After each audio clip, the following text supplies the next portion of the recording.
RSP, real market indicator. Invesco S&P 500 equal weight ETF. RSP tracks the S&P 500 equal weight index, which consists of the same companies within the market cap weighted S&P 500 index, but equally weights them. Each company has the same weight of 0.20%. The underlying index and fund rebalance quarterly and reconstitutes yearly. All right. And I have again the high of the RSP all time is 164.90, so almost 165. So it hasn't broken all-time highs yet. It's close, and I do believe once the RSP does break the all-time high, we could be potentially in the bull market. But I do believe it's going to get rejected just a little bit below that. It's been kind of hitting the top run right now, but what's going on in the markets? There's not going to be as many rate cuts as the market was first suggesting. I just don't see it. I think it's okay to have a consolidation period in cup and handle form. And so for some gematria, we have RSP, Invesco S&P 500 equal weight ETF is the real public markets indicator.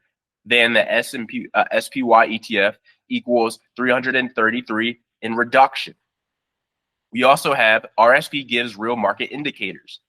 331 English ordinal, 133 reduction. Off those 33s, remember, you can cast off the 1, the parent number rule.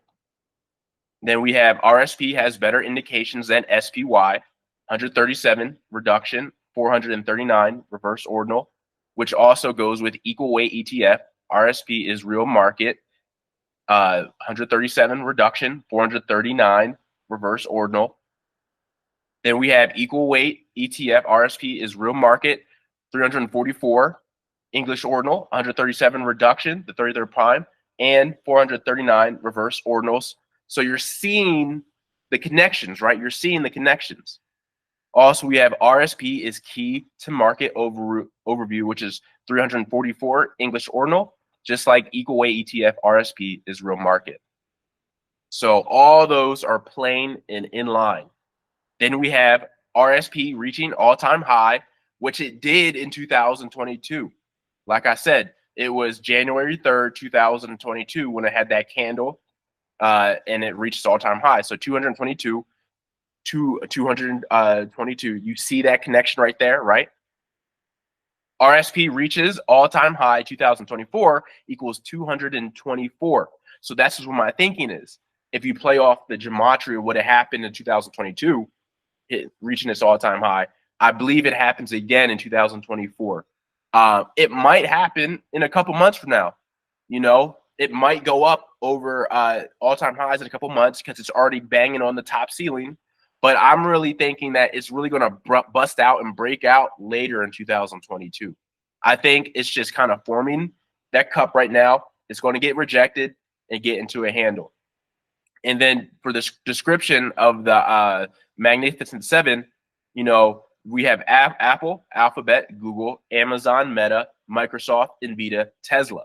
And then for some gematria, we have Mag 7 is not reliable market indicator, and S&P 500 great value outside of Mag 7 2024. They both equal 330 in English ordinal. So keep that in mind, all right? So this is what we're working with. All right, RSP cup and handle. I've talked about it a little bit. As you see the trend lines, 164 is the all-time high. We're getting close. We're about at 160 right now. So I think it's going to keep going up. It's going to get rejected, and then it's going to go back down, and then it's going to break. It was the same setup that happened with the SPY last year in October, November. And I still think it plays out that way with the equal weight ETF. And, you know, you have to give it a couple basis points. You can't just be super strict with it. If you read William O'Neill's books about cup and handles, he gives multiple different examples, and they all look, you know, they all have different variations. So you got to give it a little leeway. You know, when you're talking about an ETF of this size, you know, you're going to have a little bit bigger of a ranges. It's not going to be super technical as it might be for a smaller company. And so for some gematria, we have RSP Cup and Handle 2024 lagged SPY Cup and Handle 2024. So what that's saying is the RSP is lagging the SPY Cup and Handle, which played out early this year, which is 333 English Ordinal, 153 reduction. We have RSP ETF Cup and Handle starts late 2024, which equals 331 English Ordinal. We have RSP's Cup and Handle completes in late 2024, 333 in English Ordinal. RSP is in an accumulation cup phase in 2024, which equals 137 in English reduction. So this is what I see for 2024 in the equal weight ETF. Again, Tesla, Apple, Amazon, Google, they're not overly weighted in this ETF, which I like. All right. Yeah, sure, you might miss some gains because it's not like the SPY when it's weighted to their market cap, but it gives a great overview on what each company is doing within that ETF. And I think that's highly important.